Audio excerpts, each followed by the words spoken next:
Permission చూపించండి. నీ permission నాకు చూపిస్తే మిగతా పర్మిషన్ చూపిస్తాను. నువ్వు నన్ను అడగడానికి పర్మిషన్ చూపి మిగతా పర్మిషన్ చూపిస్తాను. ఇదంతా అడ్డగోలు వ్యవహారం. ఏం కాదులే సార్, ఏం కాదులే సార్, మీకంటే పని లేదు. మతం మారంటే అడుక్కోవడానికి వచ్చినట్టున్నారు. చెప్పలేదు అన్నమాట. ఇంక ఏంది అది? నువ్వు బైబిల్ సంపూర్ణంగా చెప్పండి. బైబిల్ సంపూర్ణంగా చెప్పండి. చెప్తా. వీడియోలో నేను ఏదైతే చెబుతున్నానో కళ్ళకు కట్టినట్టుగా చెప్పింది చెప్పినట్టు చేసినటువంటి ఒకే ఒక పాస్టర్ ఈ వీడియోలో మనకు కనిపించినటువంటి పాస్టర్ గారు. నేను వీడియోలో చెప్పేది విని ఆనందపడి సంతోషపడి ధైర్యపడటమే కాదు, దాన్ని తూచ తప్పకుండా పాటించిన వాడే నిజమైన వ్యక్తి. పాస్టర్ గారు ఎంత చక్కగా చెప్పాడంటే, నీ చట్టం ఏందో నీ రూల్ ఏందో ఫస్ట్ అదేదో నాకు చెప్తే చేస్తా అన్నాడు. ఫస్ట్ నీకేం అధికారం ఉందో నీకేం అర్హత ఉందో చెబితే చేస్తా అన్నాడు. నేను ఓకే చెప్తా ఉంటాగా. కుక్క నోటికి చెప్పు దెబ్బ అంటే వాళ్ళని కొట్టమని కొంతమంది విచిత్రంగా అర్థం చేసుకుంటారు. కొంతమందిని చెబుతూ ఉంటే మనం చెప్పేది కొంతైనా ఆలోచించి అర్థం చేసుకునేది చాలా ఉండాలి. నేను వీడియోలో ఎలా అయితే చెప్పానో అలాగే చేశాడు ఆ పాస్టర్. ఇప్పుడు కుక్క నోటికి చెప్పు దెబ్బ అంటే వాణ్ణి కొట్టమని వాణ్ణి చంపమని నేను చెప్పలేదు. వాడికి తగిన సమాధానం చెబుతూ వాడి అజ్ఞానానికి జ్ఞానాన్ని చెబుతూ వాడి నోటి దూల మాటలకి సరి అయిన సమాధానం చెప్పి అక్కడున్న వాతావరణాన్ని అక్కడున్న పరిస్థితిని అధిగమించడమే గొప్ప లక్ష్యం, గొప్ప సాధన, గొప్ప తెలివి. దాన్ని అలా ఓవర్కమ్ చేసినోడే నిజంగా చాలా వివేకవంతుడు, విజ్ఞానవంతుడు అనేసి మనం ఆలోచించాలి.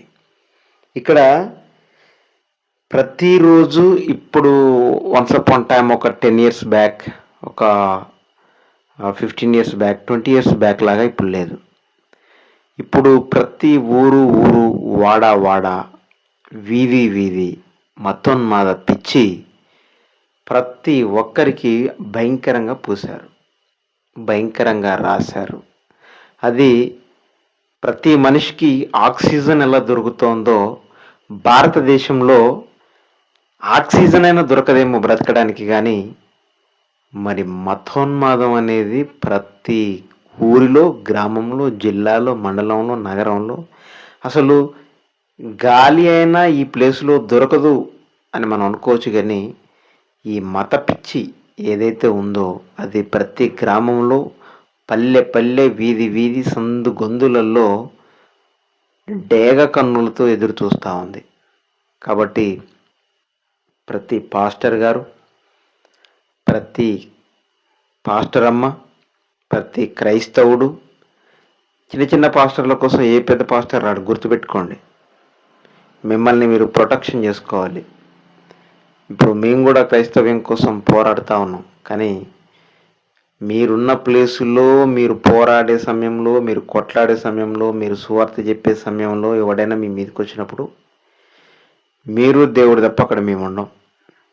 కాబట్టి మీరేంటంటే మీకు మీరు తెలివిగా, మనం ఎవరికి నొప్పించకుండా, ఒక సామెత ఉంటుంది, నొప్పింపక తానవ్వక తప్పించుకో తిరుగువాడు ధన్యుడు సుమతి అని. కాబట్టి ఎవరిని నొప్పించకుండా అక్కడ నుండి తప్పించుకునే ప్రయత్నం చేయడానికి మనం అనేక మందికి సువార్తను అందించాలి. కానీ మనం ఎక్కడ వీక్ పాయింట్తో, మైనస్ పాయింట్లతోటి మనం ఎక్కడ కూడా ఎవరికి దొరకకూడదు. కరెక్ట్ అయిన పద్ధతిలో కరెక్ట్ అయిన సువార్త చెబుతూ మన కర్తవ్యాన్ని మనం నిర్వర్తించుకోవాలి. మనం చట్టాన్ని ఉపయోగించుకోవాలి, రాజ్యాంగాన్ని ఉపయోగించుకోవాలి, మన బైబిల్ని మనం అందరికీ చెప్పాలి, చాటి చెప్పాలి. ఇది మనం క్రైస్తవ్యం కోసం పోరాడేది. క్రైస్తవ్యం కోసం క్రైస్తవ్యం కోసం సువార్తలు చెప్పేవారి కోసం, ప్రార్థన చేసేవారి కోసం, చర్చిలని, పాస్టర్లని అందరినీ తగలబెట్టడం, కూలగొట్టడం, నరకడం, చంపడం అనేది అతి భయంకరమైన విధ్వంసాలు జరుగుతూ ఉన్నాయి. కాబట్టి క్రైస్తవ్యంలో చైతన్యం తీసుకురావడానికి మనం క్రైస్తవ్యం అంటే పాస్టర్ చర్చి కూలగొడితే ఏం చేయాలి, పాస్టర్ని చంపితే ఏం చేయాలి, అసలు క్రైస్తవుడు అంటే ఏం చేయాలి, చిన్న పాస్టర్ పరిస్థితి ఏంది, పెద్ద పాస్టర్ పరిస్థితి ఏంది, వీధిలోకి వెళ్ళి ఒక వ్యక్తికి మనం బైబిల్ పట్టుకొని సువార్త చెప్పాలంటే ఎటువంటి సంఘటనలు జరుగుతూ ఉన్నాయి. స్త్రీలను ఎట్లా మొత్తం బట్టలు విప్పి నడి వీధిలో ఎట్లయితే బట్టలు ఇప్పేసి ధర్నాలు చేస్తూ ఉన్నారు, రస్తరోకలు చేస్తూ ఉన్నారు, ఇబ్బందులు పెడతా ఉన్నారు, పాస్టమ్మల్ని ఎలా చంపుతా ఉన్నారు, ఎలా జైల్లో పెడతా ఉన్నారు. మతోన్మాదులు రాబోయే కాలంలో ఇప్పటికే చాలా ముదిరిపోయింది. ఇంకా రాబోయే కాలంలో ఏం జరగబోతుంది, వీటిని మనం క్రైస్తవుడు అనేవాడు, పాస్టరు క్రైస్తవుడు ఎలా అధిగమించాలి, ఎలా ఓవర్కమ్ చేయాలి అనేది ప్రపంచంలో భారతదేశంలో ఎక్కువ జరుగుతూ ఉంది. కాబట్టి భారతదేశంలో ఉన్న తెలుగు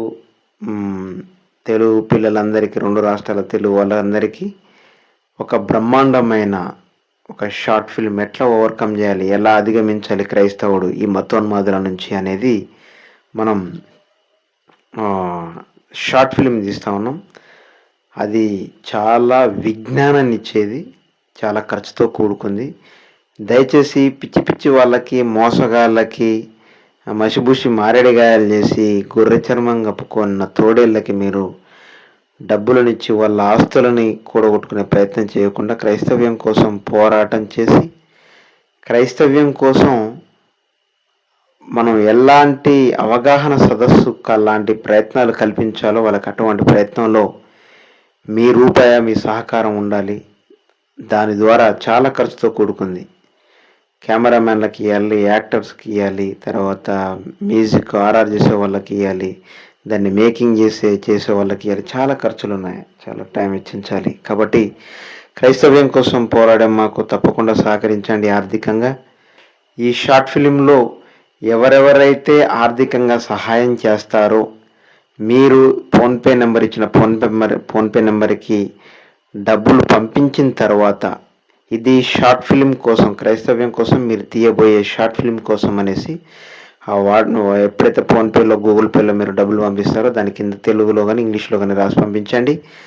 ఆ షార్ట్ ఫిలిమ్స్ చివర వీడియో అనంతరం మీ పేర్లన్నీ స్క్రీన్ పైన కనిపిస్తాయి. క్రైస్తవ్యం కోసం మీరు సహాయం చేసిన ప్రతి ఒక్కరి పేరు వస్తుంది.